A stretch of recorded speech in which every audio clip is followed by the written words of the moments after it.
धीमहि धियो यो नः प्रचोदयात्। ओम शांति शांति शांति।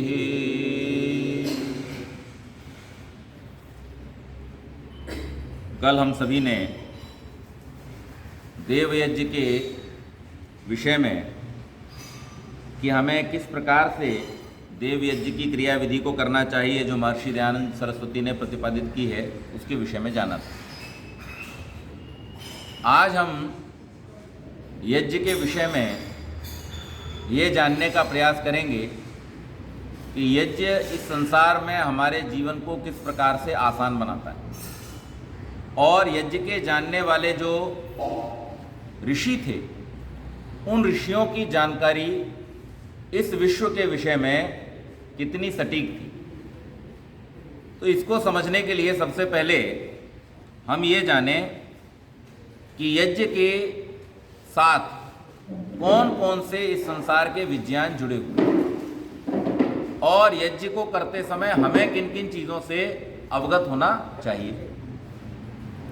तो सबसे पहले हम ये जानें कि यज्ञ आयुर्वेद से जुड़ा हुआ है। यज्ञ किससे जुड़ा हुआ है? सीधे सीधे आयुर्वेद से, क्योंकि यज्ञ को करने का जो हेतु है वो क्या है? तो वहां पर मुख्य रूप से 3 हेतु दिए गए। पहला, वातावरण की शुद्धि। तो यज्ञ के द्वारा, अग्निहोत्र के द्वारा क्या होता है? वातावरण की शुद्धि होती है। दूसरा, रोगों से मुक्ति। तो हमारे जो रोग हैं, कीटाणु हैं वातावरण में, रोगाणु जो फैले हुए हैं, उन रोगाणुओं को यज्ञ नष्ट करता है। अग्निहोत्र की अग्नि में, मैंने आपको कहा था, स्वामी जी ने लिखा है, भेदक क्षमता होती है। तो वो रोग के कीटाणुओं को मार देती है, ये उसके अंदर क्षमता है। और तीसरा, वातावरण का सुगंधित बनना। यज्ञ से क्या होता है? वातावरण सुगंधित बन जाता है। अब यहाँ जब सुबह सुबह यज्ञ होता है, सायंकाल यज्ञ होता है, और उस समय में जो हम सामग्री, साकल्य आदि घी की आहुति देते हैं, उससे जैसे ही कोई व्यक्ति सड़क से अंदर घुसता है मंदिर के, तो उसका मन एकदम प्रफुल्लित हो जाता है, प्रसन्न हो जाता है। क्यों? क्योंकि सुगंध जैसे ही अंदर जाती है वो हमको आह्लादित करती है, प्रसन्न करती है। और दुर्गंध जाए तो आप कितने ही सुंदर स्थान पे हो, लेकिन कोई अगर मान लो यहाँ पर चूहा मर जाए लकड़ियों के बीच में और उसकी दुर्गंध आ रही हो, है ना, ऐसी संभावना है कि जब सामान बहुत सारा रखा होता है तो उसमें छोटे मोटे चूहे वगैरह घूमते रहते हैं, कभी कभार मर भी जाते हैं। उसकी दुर्गंध अगर आ रही हो तो आप यहाँ बैठे हो, कितनी बढ़िया सजावट कर दें यहाँ पे, लेकिन आपका मूड अपसेट ही रहेगा। क्यों? क्योंकि वो दुर्गंध है, वो आपको पसंद नहीं है। और जो सुगंध है वो आपको हितकारी है, आपको पसंद है। इसलिए सुगंध जैसे ही अंदर जाती है हमारे मन में प्रसन्नता होती है, और दुर्गंध जाती है तो अप्रसन्नता होती है। तो इसलिए यज्ञ का जो संबंध है वो आयुर्वेद के साथ में जुड़ा हुआ है। जब हम रोगों के नाश की बात करते हैं तो अनेक प्रकार के रोगों को यज्ञ के द्वारा नष्ट किया जा सकता है। अगर हम आधुनिक, अभी बिल्कुल वर्तमान समय की बात करें, तो यदि आप स्वामी रामदेव जी जो कार्य कर रहे हैं उस पर अगर आप थोड़ा सा ध्यान रखते हो कि किस तरीके से वो बताते हैं चीज़ों को, तो उसमें आप देखेंगे कि उनकी अनेक प्रकार की सामग्री आजकल मार्केट में आ रही है, उनकी दुकानों पर मिलती है। वो चर्म रोगों के लिए, डायबिटीज़ के लिए, दमा के लिए, अपना ब्लड प्रेशर के लिए, इस प्रकार से अनेक जो रोग हैं, उन रोगों से कैसे आप बचें और उनका कैसे निराकरण करें, इसके लिए हवन सामग्री उन्होंने तैयार की है। तो ये यज्ञ का सीधा सीधा संबंध कैसे है? आयुर्वेद से है कि हम यज्ञ के द्वारा, अग्निहोत्र के द्वारा अनेक प्रकार के रोगों से बच भी सकते हैं और उनका उपाय भी कर सकते हैं। लेकिन इसके लिए हमें क्या करना पड़ेगा? इन चीज़ों को जानना पड़ेगा। अब जैसे ये औषधियाँ हैं, इन औषधियों को जानना बहुत आवश्यक है। इनको अगर आप न जानेंगे तो फिर आप इनका उपयोग नहीं कर सकते। जैसे एक औषधि होती है, उसमें एक चक्र फूल आता है, चक्र जैसा आपने गांव में देखी होगी, है ना, गुदगुदा स्पंजी फूल आता है उसके ऊपर। वो फूल जैसा नहीं दिखता वो फल जैसा है, लेकिन वो फूल है वास्तव में, चक्र जैसा होता है, स्पंजी, है ना। जैसे बच्चे खेलते हैं ना ऐसे करके, या फिर हमारा जिसे हम कहते हैं कार के अंदर जो पाइप जैसा होता है, उसको दबा दो तो वो कैसा हो जाता है, छोटा हो जाता है, और फिर खिंच करके बड़ा हो जाता है। या हमारे वॉश बेसिन के नीचे जो पाइप होता है, उसे आप चाहें तो लंबा भी कर सकते हैं, लेकिन वो सिकुड़ा हुआ सा रहता है। ऐसी डिजाइन में चक्राकार एक, क्या कहते हैं पंडित जी उसको,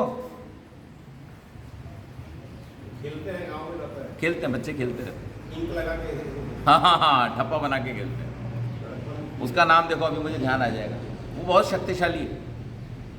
वो क्या है, किसी को कितना भी पुराना अर्श हो, बवासीर, उसके पत्तों से 8 दिन के अंदर जीवन भर के लिए बिना किसी शल्य चिकित्सा के ठीक हो जाए। अब ये बात मालूम हो तो आपको हजारों लाखों रुपया ऑपरेशन और दवाइयों पर खर्च करने की आवश्यकता नहीं है। क्या पत्ते तोड़ने और खाने, और क्या करना, कुछ भी नहीं करना, और जीवन भर के लिए ठीक, गारंटीड ठीक हो जाएगा। इसी प्रकार से आंख है, आपके शरीर में विष बनता हो तो आप अकौए का, सफेद अकौआ जो सड़क के किनारे खड़ा रहता है, ऐसा आंख का पत्ता लीजिए, उल्टा करके जूते में रख लीजिए दोनों, और आप दूसरे दिन देखिए सारा आपका जो विष है शरीर का वो खींच लेगा। डायबिटीज में भी काम करता है। डायबिटीज में भी क्या है, हमारे शरीर के अंदर जो एक्स्ट्रा विष बन रहा है शुगर के कारण, वहां रख लीजिए, हाँ, अंदर, उसका पैर से टच होना चाहिए। तो क्यों नहीं मिलेगा, अरे यहाँ सड़क पे आप जहाँ निकलोगे वहां मिल जाएगा, पड़ोस में भी, सब जगह मिल जाएगा। कहने का अभिप्राय ये कि इस प्रकार से अनेक औषधियां हैं इस संसार में, जिन औषधियों का अगर हमें ज्ञान हो तो उनका उपयोग करके हम अपने आप को स्वस्थ रख सकते हैं। तो ऋषियों ने ये इतना बड़ा विज्ञान दिया कि ये जो औषधियां हैं, इन सब औषधियों को खाना संभव नहीं है, तो क्या कर सकते हैं, इनको कूट पीस करके और प्रतिदिन अग्नि में थोड़ा थोड़ा चढ़ा दीजिए। आप कितनी मुलेठी खा लोगे, कितनी अश्वगंधा खा लोगे, कितना ये खा लोगे, लेकिन बढ़िया उसका उपाय क्या है कि आप उसको सामग्री बना करके ऐसे पदार्थों की, और उसको प्रतिदिन अग्नि में थोड़ी थोड़ी मात्रा में चढ़ा दीजिए। आपके घर के पूरे वातावरण में वो फैल जाएगी, और आप घर में रहते हुए जितनी श्वास लेंगे, हर श्वास के साथ में वो आपके अंदर जाती रहेगी, सीधे खून से मिलती रहेगी। आपकी श्वास में क्या है, आपकी श्वास में जो प्राण वायु है वो कहाँ जाता है, फेफड़ों में, और फेफड़ों में जाकर के क्या होता है कि जो रक्त आया हुआ है, अशुद्ध रक्त आया हुआ है, उस अशुद्ध रक्त से जो कूपिकाएं हैं, कूपिकाएं कहते हैं इनको, हमारे 2 फिल्ट्रेशन है, एक है किडनी और दूसरे हैं लंग्स। तो लंग्स में और किडनी में, दोनों में क्या होते हैं, फिल्ट्रेशन की छोटी छोटी छलनियां जैसी हैं, और उन छलनियों में क्या होता है, जो अशुद्ध है वो सोख लिया जाता है और शुद्ध को मिला दिया जाता है। तो यहाँ हमारे लंग्स में जब शरीर से पूरा रक्त आता है हृदय के द्वारा, हृदय क्या काम करता है,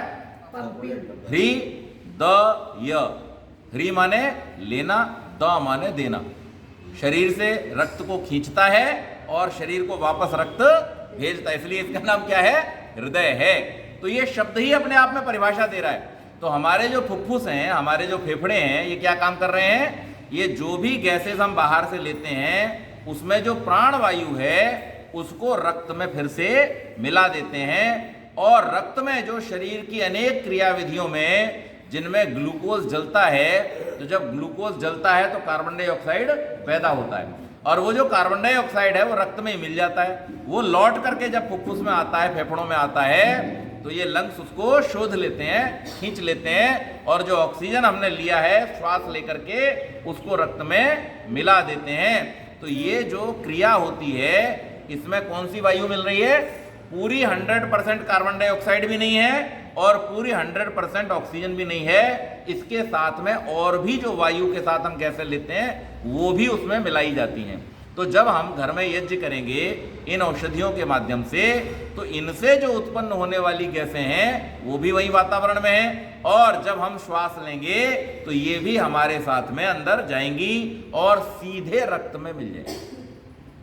यहां पे कोई दूसरा माध्यम नहीं रहेगा, सीधे सीधे रक्त में मिल जाएंगे। इसीलिए भोजन करने से किसी पौष्टिक वस्तु का ज्यादा लाभ होता है अगर आप उसे अग्नि में आहूत करते हैं। क्यों? क्योंकि अग्नि से वो सूक्ष्म होकर के सीधे रक्त में मिल जाते हैं। ऐसा बड़ा ये सुंदर विज्ञान है। तो सबसे पहले हम यज्ञ में आयुर्वेद को समझें। तो ये आयुर्वेद हो गया कि हम औषधियों को जानें और उनका उपयोग करें। दूसरी बात, यज्ञ में बहुत घनिष्ठ संबंध है ज्योतिष का। अब आज समस्या ये हो गई है कि जो लोग कहते हैं कि भाई हमने यज्ञ तो किया लेकिन हमको पूरा लाभ नहीं मिला, या जो हमसे कहा गया था या जो हमें बताया गया था वो लाभ हमको नहीं मिला। उसका कारण क्या है? उसका कारण यह है कि न तो पुरोहित ज्योतिष जानते हैं और ना ही यज्ञकर्ता ज्योतिष जानते हैं। और जब तक आप ज्योतिष को नहीं जानेंगे तब तक आप यज्ञ को ठीक प्रकार से नहीं कर सकते। क्यों? ज्योतिष के बारे में भ्रांतियां ही होगी ना, उसकी वजह से लोग नहीं करते। मैं बताता हूं आपको, हमारी सब जो विद्याएं हैं उनके बारे में जानबूझ करके भ्रांतियां फैलाई गई हैं। क्यों फैलाई गई हैं? क्योंकि जितनी आपकी मजबूत विद्या है उससे विधर्मियों को उतनी ही ज्यादा तकलीफ है, और इसलिए वो जानबूझ करके आपकी विद्या के विषय में ऐसे अनर्गल प्रलाप करते हैं और आप भी आंख मूंद करके उस पर भरोसा कर लेते हैं। अब इसमें है क्या, वो समझने का प्रयास करें। यज्ञ का समय है, यज्ञ का क्या है? निश्चित समय है। जैसे ब्रह्मयज्ञ के विषय में मैंने आपको बतलाया था कि ब्रह्मयज्ञ करने का समय क्या है? सूर्योदय से 2 घंटा पहले ब्रह्म मुहूर्त में।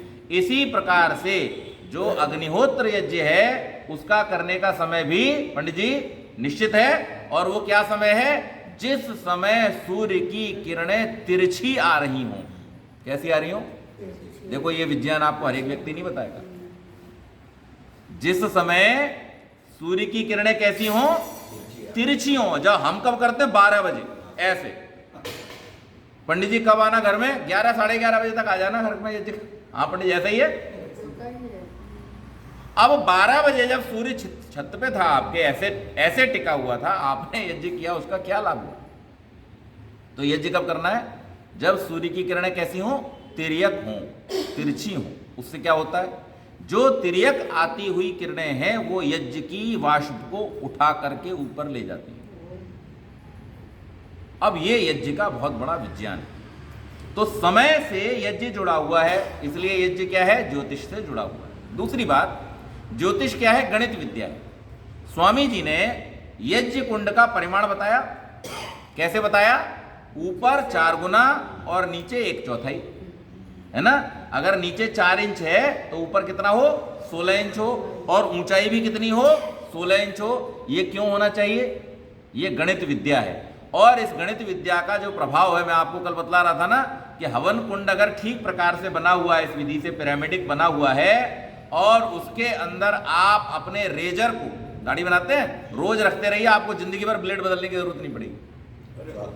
जिंदगी भर आपको ब्लेड बदलने की जरूरत नहीं पड़ेगी। वो उसमें रखा रखा पहना होता रहेगा। आप करके देख लो प्रयोग, आप कितने दिन में बदलते हो, फिर आप देखना कितने दिन में आपको बदलने की जरूरत पड़ती है। तो इतना भारी प्रभाव उस आकृति का है। और ये पूरा का पूरा जो ब्रह्मांड है ये स्ट्रक्चरल साइंस पर चल रहा है। इंजीनियरिंग, भगवान से बड़ा इंजीनियर कौन है?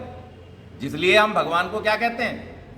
भगवान का एक नाम क्या है? विश्वकर्मा। ये किसका नाम है? भगवान का नाम है, क्योंकि उसने इस पूरे विश्व को इतनी जबरदस्त इंजीनियरिंग से बनाया है कि एक चीज भी अपनी जगह से जरा हिल तो जाए। कैसी सुंदर व्यवस्था की है। मैं कल आपको बतला रहा था 18 मील प्रति सेकंड। कितना हो गया? 18 मील प्रति सेकंड का मतलब हो गया कि मील को किलोमीटर में कन्वर्ट कर दो तो कितना हो जाता? लगभग 29 किलोमीटर प्रति घंटा, सेकंड। और सेकंड को अगर आप बदल दें घंटे में तो लगभग 1,07,000 कुछ किलोमीटर प्रति घंटे की रफ्तार से पृथ्वी दौड़ रही है सूर्य के चारों। कितनी रफ्तार है? 1,07,000 किलोमीटर प्रति घंटा। आप कल्पना करके देखो, लेकिन आपको कुछ पता चल रहा है? कुछ भी पता नहीं चल रहा। और अपनी धुरी पर जो घूम रही है वो भी कम स्पीड नहीं है, 1674 किलोमीटर प्रति घंटा। कितना? 1674 किलोमीटर प्रति घंटे की रफ्तार से अपनी जगह पे घूम रही है, जिसमें ये 24 घंटे में एक चक्कर लगाती है। इतनी तीव्र गति से घूमती हुई और दौड़ती हुई इस पृथ्वी के ऊपर हम बैठे हैं और हमको कभी भी ये एहसास नहीं होता कि ये पृथ्वी हमको कोई झटका दे रही है, एक्सीलेटर दे रही है कि क्लच दबा रही है। कुछ जरूरत नहीं है। इसको कहते हैं इंजीनियरिंग।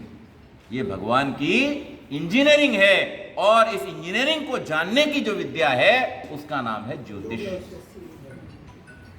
आप सोचिए हमारे ऋषि कितने विद्वान थे कि उन्होंने यज्ञ में इन परिमाणों को रखा। न केवल यज्ञ में इन परिमाणों को रखा, जब उनसे प्रश्न किया गया कि भाई हमें कैसे यज्ञ करने चाहिए, तो उन्होंने ऋतुओं का विभाजन कर दिया। अब आप मुझे ये बताओ, दुनिया को देख करके आपको कैसे पता चलेगा कि आज से मेरा वसंत का ऋतु शुरू हो गया, फिर ग्रीष्म का ऋतु शुरू हो गया, फिर शरद ऋतु शुरू हो गया? इसका अनुमान आपको कैसे लगेगा? दूसरी बात, कौन सा नक्षत्र अब आकाश में विद्यमान हो गया, इसको आप कैसे जानोगे? ये यज्ञ की ज्योतिष विद्या है। तो ज्योतिष के अंतर्गत क्या क्या आता है? ज्योतिष के अंतर्गत आता है गणित, ज्योतिष के अंदर आता है नक्षत्र विज्ञान, ज्योतिष के अंतर्गत आता है भूगोल, है ना, ज्योतिष के अंतर्गत आता है काल विज्ञान, समय का विज्ञान।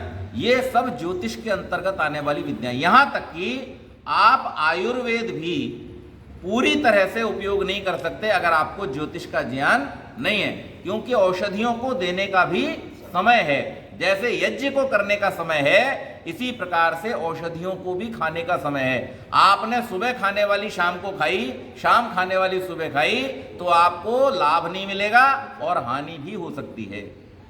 इसलिए जैसे हमारे गांव में एक कहावत होती है ना, मूली रात को शूली, रात को मूली खाई दर्द होगा शरीर में।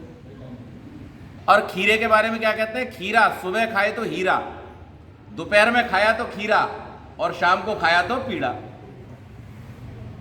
अब ये गांव में जो बातें कही जाती हैं, पुराने लोग जो कहते हैं, ये कौन सी बातें हैं? ये आयुर्वेद से जुड़ी हुई बातें हैं कि हम किस पदार्थ को कब खाएंगे तो उसके खाने से हमको। तो ये जो समय का विज्ञान है, ये जो ऋतु का विज्ञान है, ये जो नक्षत्रों का विज्ञान है। अच्छा मुझे एक बात बतलाइए, हमारे पुराने विद्वानों ने ज्योतिषीय गणनाओं के आधार पर और जो ब्रह्मांडीय रचनाएं हैं उनके आधार पर जो राशियों का विवरण किया था, उन राशियों को जब हमारे इन वैज्ञानिकों ने अपनी दूरबीनों से देखा, आज तक कोई गलती निकाली है क्या?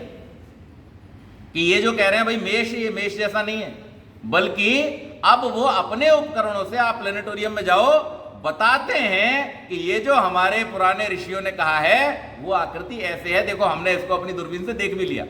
तो उन्होंने अब दूरबीन से देखा है, लेकिन उन ऋषियों ने कैसे देखा? अपनी दिव्य दृष्टि से उनको देखा। और योग की जो सिद्धियां महर्षि पतंजलि ने अनेक सिद्धियां विभूति पाद में लिखी हैं, उन विभूतियों के द्वारा उन्होंने उनको जाना। उसमें क्या है सूत्र? सूर्य में संयम करने से नक्षत्रों का ज्ञान होता है, चंद्रमा में संयम करने से आपको आकाश मंडल का ज्ञान होता है। तो ये जो ज्ञान है ये उन्होंने संयम के द्वारा प्राप्त किया, सिद्धि के द्वारा प्राप्त किया। तो कहने का अभिप्राय यह है कि यज्ञ में ज्योतिष का भी बहुत महत्वपूर्ण स्थान है। हम यज्ञों के समयों को समझें।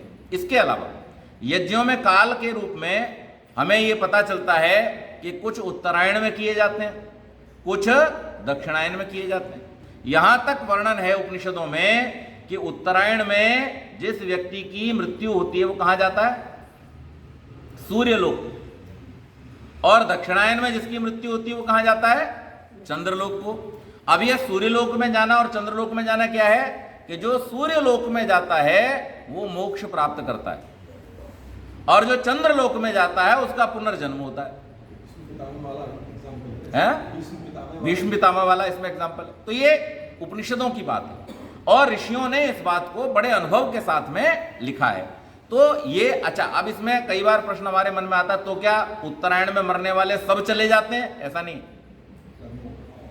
उसमें भी फिर अन्य व्यवस्था, ईश्वरीय व्यवस्था काम कर रही है। लेकिन हमें इतना ज्ञान प्राप्त हुआ इस ज्योतिष के माध्यम से कि कहां से होकर के कौन सी जैसे यहां से हम जब नेशनल हाईवे पकड़ते हैं, कौन सा, यहां से नासिक वाला, मुंबई नासिक वाला हाईवे पकड़े, तो वो मुंबई नासिक वाला हाईवे कहां तक ले जाता है हमको, आगरा तक लेकर के जाता है। उसका पुराना नाम ही है मुंबई आगरा हाईवे। अब मुंबई से आगरा वाले हाईवे पे आप चढ़े हैं, लेकिन आप नासिक भी रुक सकते हैं, आप इंदौर भी रुक सकते हैं, बीच में और जो स्टेशन आ रहे हैं वहां भी रुक सकते हैं। तो ये आपकी अपनी आवश्यकता और आपके कर्मफल के अनुसार होगा। लेकिन वो हाईवे किधर जा रहा है, तो उत्तरायण में जो गति हो रही है वो सूर्य लोक की तरफ है, और दक्षिणायन में जो गति हो रही है वो चंद्रलोक की तरफ है। तो चंद्रलोक में महत्तम, जो हम कहते हैं ना हाईएस्ट कॉमन फैक्टर, HCM निकालते हैं, तो हाईएस्ट कॉमन फैक्टर ये कहता है कि जो लोग सूर्य काल में, उत्तरायण काल में गति करते हैं वो मोक्ष की सिद्धि करते हैं, और जो दक्षिणायन काल में गति करते हैं वो पुनः पुनः लोकों में आते हैं। तो ये ज्योतिष का विज्ञान हमारे ऋषियों ने प्राप्त किया था। इसके अलावा अब आप देखिए आयुर्वेद में क्या है। आयुर्वेद में 3 चीजें हैं।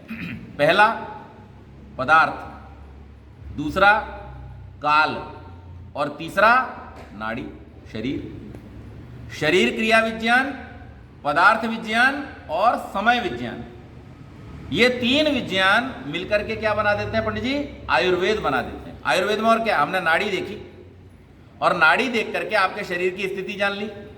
अब शरीर की स्थिति जान करके हमने आपको जो उसके निदान के लिए हमने जो जाना, निदान किया, डायग्नोस किया, उसके आधार पर हमने आपको क्या कमी है वो औषधि बता दी, और उस औषधि का हमने आपको समय बता दिया। आपने समय से वो औषधि ली, वो आपके शरीर में जाकर के एब्जॉर्ब हुई, कमी पूरी हो गई, आपकी बीमारी ठीक हो गई। इतना ही है ना। ये पूरा विज्ञान यज्ञ से संबंधित है, ज्योतिष से संबंधित है। इसके बिना आप इसको कर नहीं सकते। तो इसलिए यज्ञ को करने के लिए, यज्ञ को ठीक ठीक जानने के लिए ज्योतिष का ज्ञान भी आवश्यक है। उसमें गणित विद्या भी आएगी, नक्षत्र और काल विज्ञान भी आएगा, और उसमें पदार्थ विज्ञान भी आएगा। इसमें एक और बात हमें समझनी चाहिए कि जो जिस स्थान की औषधि होती है वो उस स्थान के जंतुओं के लिए, प्राणियों के लिए सर्वोपयोगी होती है, सबसे ज्यादा उपयोगी होती है। जो जिस जगह पर उगने वाली औषधि है वो उस स्थान पे पाए जाने वाले जीवों के लिए सबसे ज्यादा उपयोगी है। औरों के लिए भी हो सकती है, लेकिन सबसे ज्यादा किसके लिए उपयोगी है, जो उस स्थान पर उत्पन्न होने वाले लोग। तो हमें इस बात को भी पता करना चाहिए कि हम जहां रह रहे हैं, हमारा जहां जन्म हुआ है, इस स्थान पर कौन से पदार्थ अधिक मात्रा में, जैसे बंबई में रहने वाले व्यक्ति जो हैं उनको क्या खाना चाहिए, तो हमें यह पता करना पड़ेगा कि इस भूमि में, आसपास के क्षेत्र में क्या उत्पन्न होता है। तो समुद्र के किनारे रहने वाले व्यक्तियों के लिए परम आवश्यक है कि वो प्रतिदिन नारियल का सेवन करें। ठीक है जी। क्या हो उत्पन्न हो रहा है यहाँ पे, नारियल यहाँ उत्पन्न हो रहा है। तो आपको अगर स्वस्थ रहना है, दीर्घायु प्राप्त करनी है, आप प्रतिदिन नारियल का सेवन कीजिए। उनके लिए जो यहाँ पैदा नहीं, जो यहाँ रह रहे हैं, जो यहाँ रह रहे हैं भाई, आप वातावरण में कौन से में, तो जो जिस स्थान पर है उस स्थान पर उसको वो जो वहाँ की लोकल चीजें हैं वो सबसे अधिक लाभ पहुंचाने वाली हैं। तो इसलिए हम अगर अपने अग्निहोत्र में भी नारियल का इस्तेमाल करें, गोले का, सूखा हुआ गोला जो होता है, उसको अगर सामग्री में हम मिला लें तो ये हमारे लिए बहुत गुणकारी होगा। तो ये कितना सूक्ष्म विज्ञान है। हम जहां रह रहे हैं उस स्थान पर, अब यहाँ महाराष्ट्र के क्षेत्र में, फिर आसपास का क्षेत्र देखें तो क्या ज्यादा पैदा होता है, हमें खूब अंगूर खाना चाहिए। यहाँ से 100-150 किलोमीटर के रेंज में हम देख लें क्या क्या पैदा हो रहा है, तो हमें क्या पता चला, अंगूर नासिक में पैदा होता है खूब सारा, नासिक में अंगूर पैदा होता है, हमको अंगूर खाना चाहिए, वो हमारे स्वास्थ्य को लाभ पहुंचाएगा। यहाँ पे स्ट्रॉबेरी पैदा होती है, हमें खानी चाहिए, वो हमें लाभ पहुंचाएगी। यहाँ पे मूंगफली पैदा होती है, हमें खानी चाहिए, हमें लाभ पहुंचाएगी। यहाँ गन्ना पैदा होता है, हमें खाना चाहिए, हमें लाभ पहुंचाएगा। इस प्रकार से थोड़ा सा हमें इस बात का ध्यान करना चाहिए, इस बात के लिए पुरुषार्थ करना चाहिए कि हम ये जाने कि हमारे आसपास में क्या उत्पन्न हो रहा है। महर्षि कितनी बढ़िया बात कहते हैं सत्यार्थ प्रकाश में। महर्षि दयानंद सरस्वती लिख रहे हैं कि पदार्थ विज्ञान के जाने बिना, पदार्थ विद्या के जाने बिना व्यक्ति मोक्ष को प्राप्त नहीं कर सकता, क्योंकि गलती करेगा, और गलती करेगा तो कर्मफल भोगने के लिए आना पड़ेगा। तो इसलिए अगर आपको मुक्त होना है तो आपको किससे मुक्त होना है? अविद्या से, अज्ञान से मुक्त होना है। और अविद्या और अज्ञान से मुक्त होने का साधन क्या है? कि अविद्या का नाश और विद्या की वृद्धि कीजिए। तो परमात्मा से साक्षात्कार के लिए, मोक्ष की सिद्धि के लिए, जीवन की उन्नति के लिए महर्षि ने जो नियम दिए हैं ना, वो 10 नियम भी अगर हम जीवन में उतार लें तो वो पर्याप्त हैं। उसमें उन्होंने सब कुछ दे दिया है, उसे बस इलेबोरेट करने की आवश्यकता है, उसको ठीक प्रकार से समझने की आवश्यकता है। कि ऋषि जब ये कहते हैं कि अविद्या का नाश और विद्या की वृद्धि करो, तो इसका मतलब ये है कि हम अपने जीवन से जानना शुरू करें। हम दूसरे की मूर्ति पूजा छुड़ाएं कि ना छुड़ाएं, पर अपने जो दोष हैं उनको पहले, कि हम जो काम कर रहे हैं, हम भले यज्ञ भी जो कर रहे हैं, उस यज्ञ को भी क्या हमने दोषपूर्ण किया है या दोषों से रहित किया है। यदि हम दोष रहित यज्ञ कर रहे हैं तो फिर हम दूसरे को यज्ञ के बारे में बताने के अधिकारी बनते हैं। यदि हमारा स्वयं का यज्ञ ही दोषपूर्ण है तो हमें किसी से कहने का कोई अधिकार नहीं है। तो इसलिए हम अपने आप को पहले दोष मुक्त करें और इस विज्ञान को जानें, इस विद्या को हम प्राप्त करें, तभी हमारा काम बन सकता है। इसको अगर थोड़ी देर के लिए और बढ़ा सकते हैं तो इसको बोल दीजिए।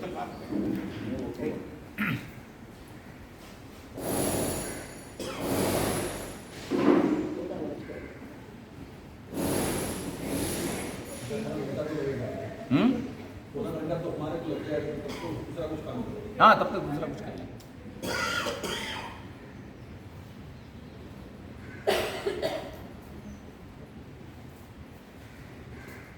अब यज्ञ में आयुर्वेद, पदार्थ विज्ञान, ज्योतिष विज्ञान, इसके अलावा यज्ञ में भूगोल का बहुत बड़ा महत्व है। वेद मंत्रों में आपने प्रश्न सुना है ना, तो उसमें उत्तर क्या दिया है?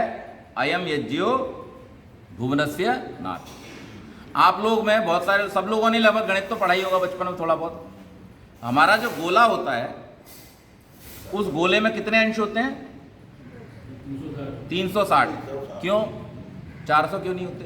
500 क्यों नहीं होते? 250 क्यों नहीं होते? 200 क्यों नहीं होते? 360 ही क्यों होते हैं? 350 राउंड फिगर कर देते, क्यों नहीं होता ऐसा? साल के दिन, साल के दिन, साल के हमारे 12 मास में 30-30 दिनों का जो वर्णन है, और उस प्रकार से 360 दिन जो वर्ष के हैं, उन 360 दिनों के आधार पर ये एक स्टैंडर्ड पकड़ा गया कि हमारे उस वृत्त को कितने भागों में? 360 भागों में डिवाइड कर दिया जाए। और इन 360 भागों में डिवाइड करने का जो प्रावधान है वो वेद में ही है। वेद में एक मंत्र आता है जिसमें ये कहा गया है कि हमारे इस वृत्त को, जिसके चारों ओर, सूर्य के चारों ओर जो पृथ्वी चक्कर लगाती है, इसके 360 भाग हैं। अब ये 360 भाग वाली बात अगर हम त्रिकोणमिति आज पूरी जो पढ़ते हैं, जिसमें वृत्त के टुकड़ों के आधार पर ही तो है ना, स्क्वायर टुकड़ा, रेक्टेंगुलर टुकड़ा, त्रिकोण टुकड़ा, इसका नाम ही क्या? त्रिकोणमिति है। तो ये पूरी की पूरी ट्रिग्नोमेट्री, पूरा का पूरा जो ज्योतिष विज्ञान या जो गणित चल रहा है, ये किसके आधार पर चल रहा है? उसी के आधार पर चल रहा है जो वेद का सिद्धांत है। और वेद का सिद्धांत ये वास्तव में किसके लिए दिया? कि जितने हमारे भूगोलीय पिंड हैं, उन पिंडों की स्थिति को जानने के लिए। तो हमने ये गैलीलियो के बाद नहीं जाना कि हमारी पृथ्वी गोल है, ये तो वेद में ही स्पष्ट रूप से वर्णित है कि हमारी पृथ्वी कैसी है? गोल है। उसकी कक्षाएं किस प्रकार की हैं? वो सूर्य के चारों ओर किस बल के द्वारा, तो आकर्षण किसके द्वारा गति कर रही है? आकर्षण के कारण गति कर रही है। आकर्षण किसका होता है? तो बड़े का छोटे के प्रति आकर्षण होता है, इसलिए उसको क्या कहते हैं? गुरुत्वाकर्षण। गुरु माने बड़ा। हर बड़ी वस्तु अपनी छोटी वस्तु को आकर्षित करती है, इसलिए इसका नाम क्या है? गुरुत्वाकर्षण है, क्योंकि वो बड़े से छोटे के प्रति है। सूर्य पृथ्वी को आकर्षित कर रहा है, पृथ्वी चंद्रमा को आकर्षित कर रही है, तो बड़े से छोटे के प्रति जो आकर्षण है, इसलिए इसका नाम क्या है? गुरुत्वाकर्षण है। हम केवल ये ना समझ लें कि जमीन पे जो है उसी का नाम गुरुत्वाकर्षण है, चंद्रमा पे जो है वो भी गुरुत्वाकर्षण है, सूर्य पे जो है वो भी गुरुत्वाकर्षण है, क्योंकि वो बड़े से छोटे के प्रति होता है। तो ये जो गुरुत्वाकर्षण का सिद्धांत है, ये किसने दिया? ये वेद ने दिया, ये यज्ञ के माध्यम से दिया, और इस सिद्धांत से हमको अपने जीवन में लाभ उठाना चाहिए। तो भूगोल विद्या भी यज्ञ में बहुत आवश्यक है। अब भूगोल हमारे लिए क्यों आवश्यक है? हमें यह जानना पड़ेगा यज्ञ करने से पहले कि हम जिस परिवेश में हैं वहां की पारिस्थितिकी क्या है, एनवायरमेंटल साइंस। अगर आपको एनवायरमेंटल साइंस का ज्ञान नहीं है तो आप फिर क्या, जैसे अभी पंडित जी ने बहुत बढ़िया बात कही थी, जब इन पदार्थों को देख रहे तो पंडित जी क्या बोले कि पंडित जी ऋतु अनुकूल सामग्री होती है। तो ऋतु अनुकूल तो होती है, स्थानानुकूल भी होती है कि हम गर्म प्रदेश में हैं कि ठंडे प्रदेश में हैं। अब जैसे इस समय उत्तर भारत में बहुत ठंड पड़ रही है, तो वहां पर सामग्री में विशेष परिवर्तन की आवश्यकता पड़ती है कि जो सामग्री गर्मियों में इस्तेमाल कर रहे थे, अब उनमें से कुछ पदार्थों को हम निकाल देंगे और कुछ पदार्थों को उसमें ऐड कर देंगे जो गर्म हों। ठंडों को निकाल देंगे, गर्म को ऐड कर देंगे। और जब गर्मी पड़ती है वहां पे, तो गर्मी बहुत पड़ती है, तो उस समय क्या करेंगे, जो गर्म अभी डाल रहे हैं उनको निकाल देंगे और ठंडे पदार्थों को जोड़ देंगे। और कुछ पदार्थ ऐसे होते हैं जो सर्व ऋतु में काम करते हैं, पूरे समय 12 महीने काम करते हैं, तो उनको कॉमन पदार्थों को हम रखेंगे। तो अब इसमें हमें यह जानना आवश्यक है कि स्थान के अनुसार भी, अब शरद ऋतु तो आई, लेकिन बंबई में ठंड किधर पड़ती है? तो केवल ऋतु का नहीं, स्थान का भी ज्ञान होना आवश्यक है। जब तक हमको स्थान का ठीक ज्ञान नहीं होगा, आभास नहीं होगा, तब तक भी हम यज्ञ को ठीक प्रकार से नहीं कर सकते। तो ये भूगोल यज्ञ में बहुत आवश्यक है, और इसको हम जाने, और परिवेश के अनुसार हमारा जो स्थान है, उस स्थान के अनुसार हम सामग्री का निर्माण करें। यज्ञ से कृषि भी जुड़ी हुई है। कृषि कैसे जुड़ी हुई है? यज्ञ में आपके लिए सबसे इंपॉर्टेंट चीज क्या है? घृत। घृत के बिना यज्ञ नहीं हो सकता। तो घृत सबसे इंपॉर्टेंट है, और घृत भी कौन सा? गाय का। और गौ से हमको क्या क्या प्राप्त होता है? तो गौ से पंचगव्य तो हम जानते हैं सारे के सारे। क्या क्या होता है पंचगव्य? दूध, हाँ, घी, दही। गाय कहाँ देती है? हाँ, चलो। और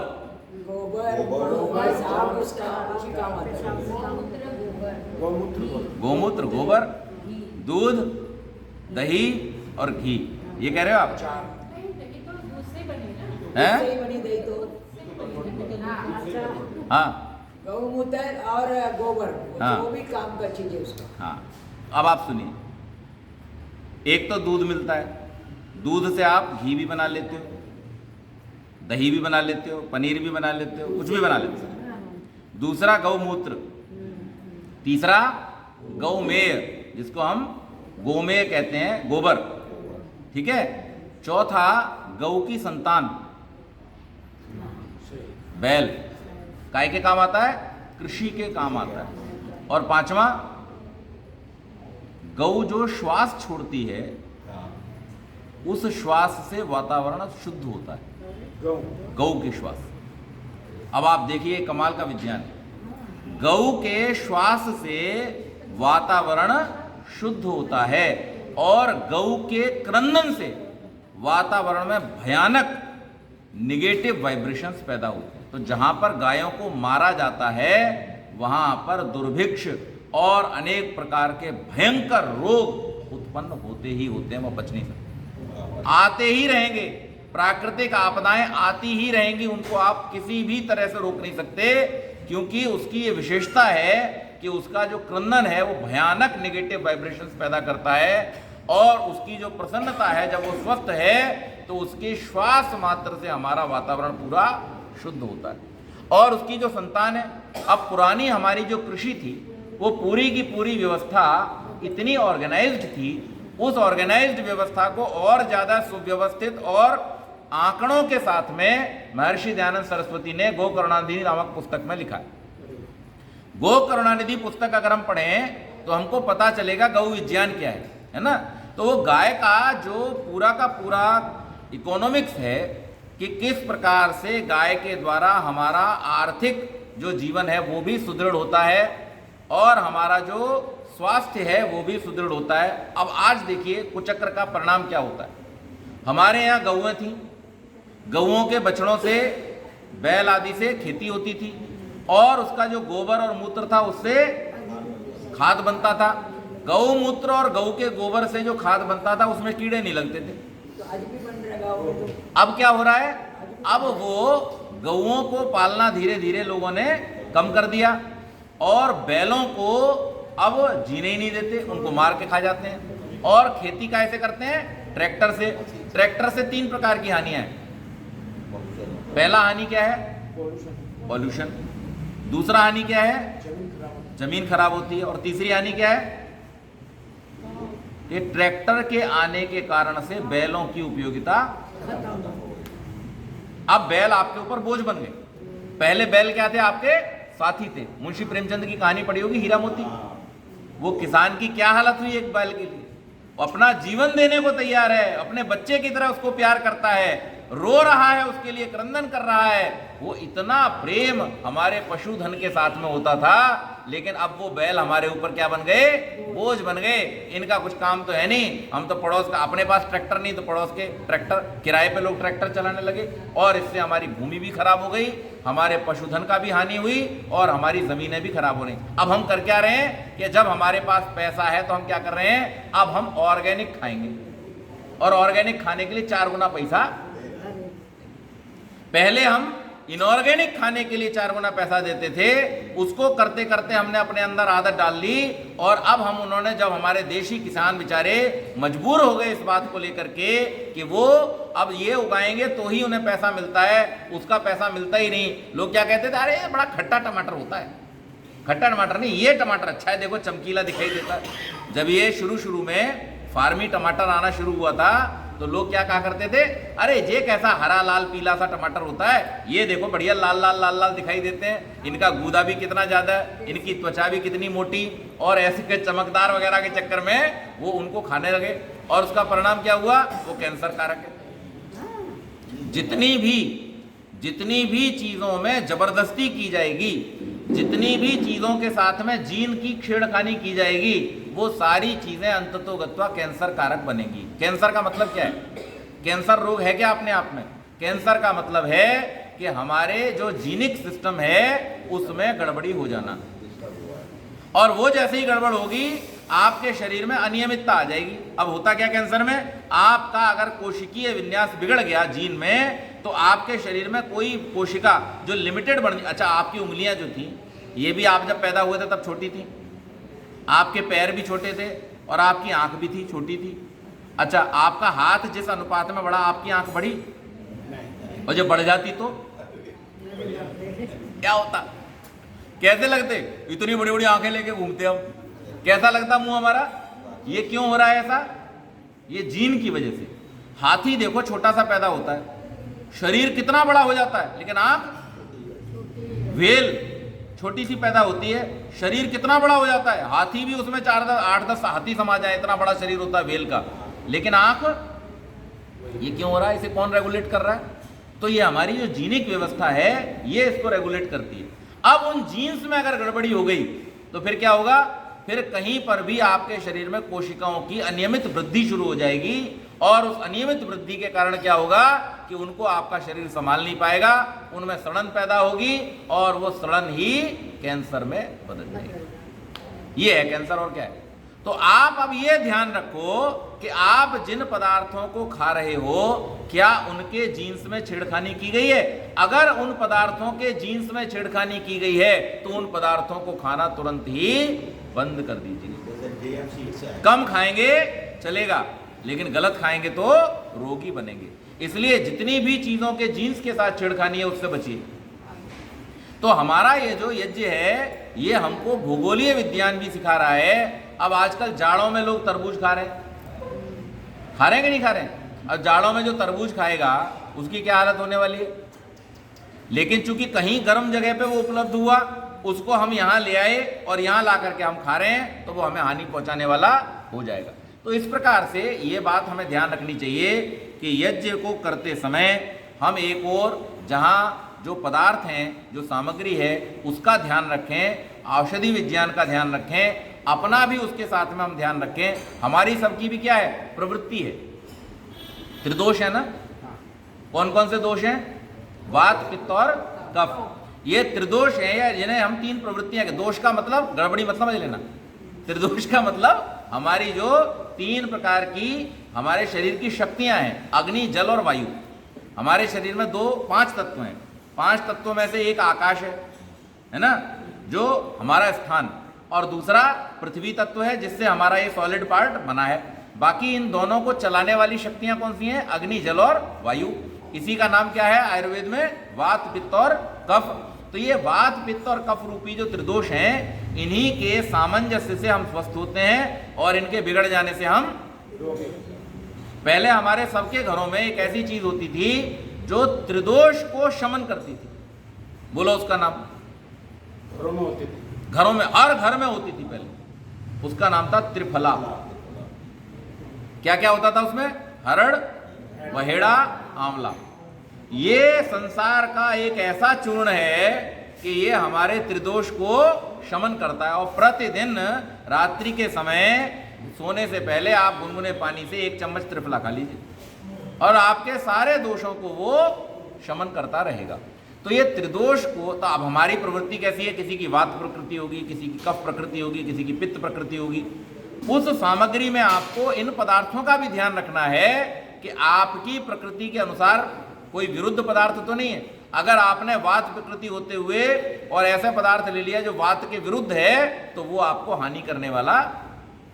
तो देखिए, बचपन से हम एक चीज सीखते आ रहे हैं, सुव्यवस्थित और क्रमबद्ध ज्ञान को विज्ञान कहते हैं। Systematic and well organised knowledge is called science. जब यज्ञ विज्ञान है तो उस विज्ञान को हमें क्रमबद्ध और सुव्यवस्थित ढंग से करना पड़ेगा।